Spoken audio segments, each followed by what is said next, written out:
Hello and welcome to Devlog number 14. It's been a while since the last one of these, isn't it? Oh boy, my upload schedule isn't good. But let's get on to some of the actual stuff to talk about in this video. First off, I've got a Steam store page now. Hooray! You can't download anything on it, but you can follow it, you can add the game to your wish list, you can do all that stuff, you can check out the cool promotional material I put up there, which is already grossly out of date because I made some pretty big visual changes literally the day after I put the store page up, but you know, whatever. I'll update that maybe tomorrow, so who knows. So that's really cool. It's taken me so long. For those of you who don't watch my intermediary videos, and I'm sure some of you don't, some people who only watch the devlogs, I did dissolve my company, One Almond Games, if you knew that even existed. So now I'm operating as a sole tradership. I've decided it was just too difficult to deal with the company, so I'm just doing it the simpler way, and so far it's a lot nicer. And yeah, that does mean that I can get my Steam store page up a lot quicker because I don't have to go through all the approvals and whatnot that I would need if I were a company. So now onto the actual game itself, not so much the random meta stuff. I haven't actually done that much compared to my other devlog stuff. You might clearly have noticed, you know, color changes. I've made the grass look different. It's more blobbish. It's quite blobbish actually. So that you can see there's plants. They're also very blob-like. Everything is just sort of. I'm thinking it's kind of like Play-Doh, like sort of like a cross somewhere between Play-Doh and balloons. Everything's just sort of shiny and squishy. And I like the idea of that being the case, so I guess that's just what the world is now. So that's pretty cool. You might notice there are plants now. These are little ornaments. I've been trying to make the whole world look a little bit less bleak, a little bit less blank, and a little bit more interesting, so I have put these. If you might notice, I don't know if you do, when the player shoots through these plants, well, the blue one and the red one, they actually do a little animation. The blue one will put a little drip, and the red one will just shake. And I've yet to work out an animation for the yellow one, but it shouldn't be too much of a problem. I'll just do some kind of like a wiggle. It'll be fine. So that's quite cool. And that's honestly, that's pretty much it.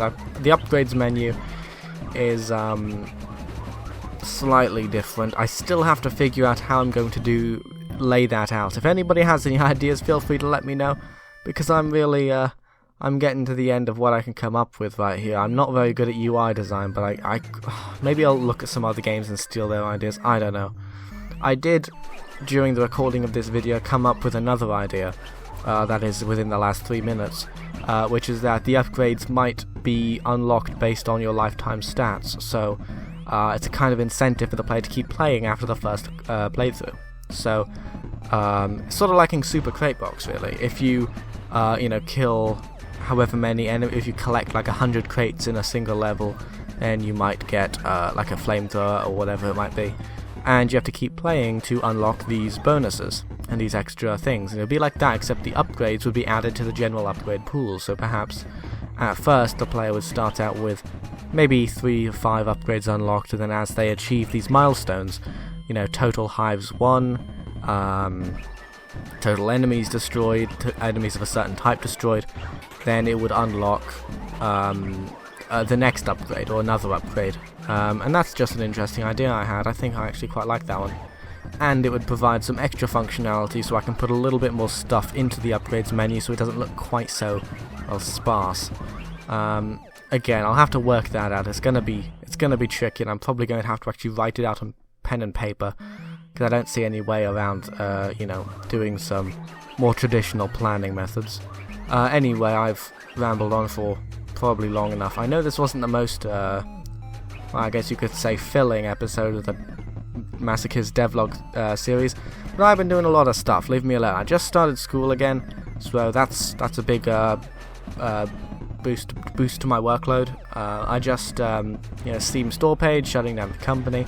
It's been a lot of hectic stuff, just not all of it translates into devlogs. The sad thing about the devlog series is that it doesn't always translate into something that's worthwhile. I've got sort of a video planned about Steam and the state of, game spam, And that I've got an interesting point to make that I consider interesting. At least I haven't seen anybody really bring up. So I guess look forward to that. But yeah, these devlogs, there's not really not as much substance in them as I would like. It was a lot easier about, you know, a month ago when I was, you know, more motivated to do anything, and I didn't have to deal with, you know, schoolwork also. Oh jeez, I've gone off almost 5.5 minutes now, so I'm probably going to call it now. Thanks for watching, and stay tuned for more videos, either devlog videos or videos about Steam. Could be either, could be both. Probably not both, that wouldn't really make sense, unless it's something I mentioned, unless it's a devlog video in which I mention Steam again. Could be the case, I don't know. I haven't got there yet, that's the future.